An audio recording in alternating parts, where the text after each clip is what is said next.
What is up, guys? Hfmasters here, and today we are taking a look at the Ninjago Legacy 2021 Zane's Titan Mech Battle. The item number for the set is 71738, comes with 840 pieces, and it will retail for $60 in the US.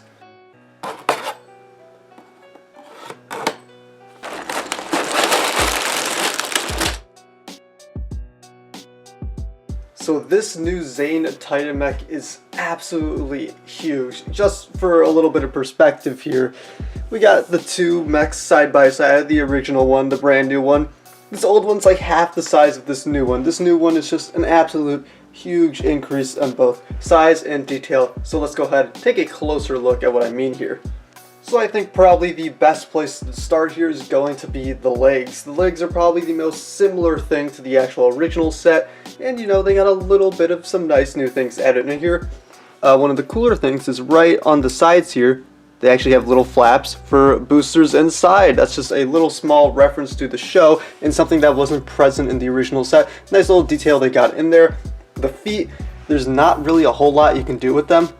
You can move them forward to about there, move them back to there, and then you got a little bit side to side, but since this thing is so huge, they are pretty restricted since there is a piece in the back, which makes sure this thing isn't going to lean back and then fall over on itself. So it is a 50-50, you got to trade stability for articulation there, but for the most part, that's fine.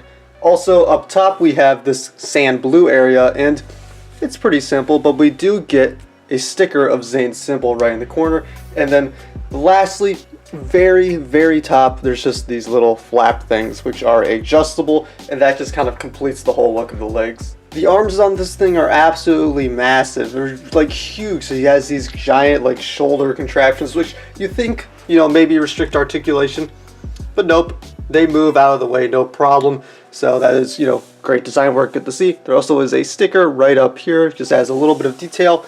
The forearms, the wrists actually have articulation, and even these fingers are adjustable. They can just move up and down. These ones move up and down. So it's all good stuff here. On this arm, it is slightly different than the other one. We have this gold blade, which it can be flipped back and forth just depending on wherever you want it to be. And then also, lastly, there's your forearm articulation. It can move right up to about there, which is really all you can ask for. And then on the other side, it's pretty much the exact same thing, but we have this kind of saw blade instead of a sword. Personally, I would have preferred another sword just because more accurate to the original one. The original one had two swords, no saw blade at all, but this is fine. It's a good trade-off. It's not really a huge deal. This torso section is one of the coolest designing points of this whole thing. You look at it from almost any angle here, and it just looks so cool. There's not really anything to it in terms of moving parts. Like this part, it slightly moves up and down. It really doesn't do anything. It's just something that looks so cool to me. I really love how this came out. Also, right up top here, we do have two spring-loaded shooters, so you can push those down and then, you know, lose it forever. Those are adjustable. They move up and down like so, but they are not on a mixable ball joint, surprisingly, so there is no side-to-side movement, which I guess makes sense given these giant shoulder blade things here, but you know, it is something weird because you kind of would have expected mixable ball joints, but that's fine. And then also very top here is the head. So this head is pretty similar to the original one. It's got a couple stickers, one up here, one up there. It does have the ability to move side to side, up and down, pretty much whatever. And there's even this whole neck build in the back, which you can just move this whole thing out of the way, and that kind of gives you access to the interior of the mech. There isn't really anything in there. There's no like console pieces. It's just a little spot for Zane to sit. But I think this whole thing looks pretty good. And then lastly, just a quick look at the back here. You can see everything's well covered. The legs look good. The actual back section looks good. And there are little flaps down here that you can hold weapons. So I have Zane's crossbow here. And then I also have a sword. So it's just, you know, nice little design where it gets a little spot for the weapons to hold on to. But this mech does have one feature which is going to make it different from all the other mechs we've seen, especially at this size. Typically, big Lego mechs, it'll be something like this, pretty detailed, you know, looks really cool, but always lacking in articulation. But this mech is different. So, get our legs. Look at that, it's got actual working knees. This is honestly unheard of for Lego. It's a very simple design, kind of reminiscent of the old piston designs they used back in the day. Two mixable ball joints just attached here. Another two little ball joints on the bottom. They're just coming together, and that gives you enough friction to bend the knees and hold the pose. This is a super simple design, but it works perfectly. So we can do, you know, I don't know, let's say, put the arm back here. You want to do something like that, little walking pose or something like that, you know? It's something you can actually do. It's great. This is going to make this set one of the most fondly remembered Lego mechs because this is the first actual big one that has this. I mean, we've had smaller mechs in the past, you know, $40 mechs, you know, like the golden mech just this past year.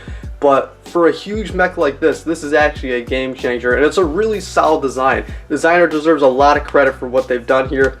It's just a great job. One thing to mention about these legs, which is not good, is that this section right up here actually kind of gets caught onto this joint. So if you try to move them to the side, it kind of gets restricted. And you see straight up on the other side, I tried to move it and it just popped off. So that's the only thing, it kind of restricts itself there. But outside of that, it's really, really good. This Zane figure is brand new and exclusive to the set. It is based on his possession suit, and it actually looks really, really good. I'm surprised how good this looks. Usually, you know, they kind of add a lot of random stuff to it, but this is actually pretty faithful while also adding in some new things. So, the actual torso print looks pretty similar to the original one. It adds his symbol right up top there, and we also get a little bit of some titanium detailing. Leg print looks good. The new hood mold is pretty much exactly how the original one was, just inverted. So, instead of the black base with the white kind of, I guess, bandana up top, it's got a black bandana and then a white hood.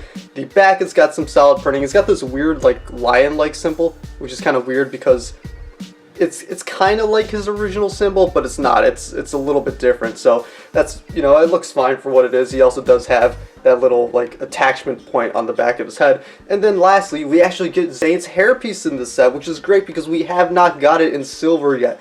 So that's just a really great inclusion. We also will be getting that in the Epic Battle set, but it's great that they included that in this set as well.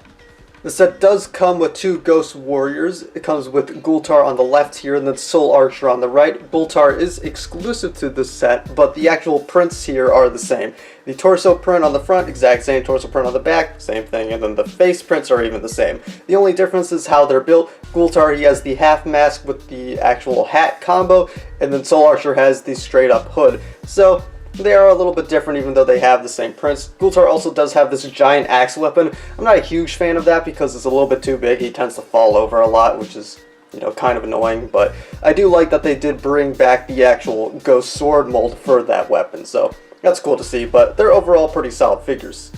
The exclusive 10th anniversary Golden Ninja included here is Jay. This one is based on his Prime Empire form, so we've got some recolors. We've got the actual Prime Empire armor in gold. We've got the hood, now in gold, but with the blue visor. And then as far as the rest of the prints go here, the legs, same across all of these Golden Ninja, but the torso is exclusive. We've got a little bit of blue detailing. On the left side, we have lightning, and then we've got, you know, your normal stuff on the right. The back has a blue symbol for Jay, and then he also does have an alternate face. Pretty good figure. I'm pretty happy with it. I like pretty much how all of these have turned out. And then a little bit of some blue studs just to symbolize that this is Jay's stand.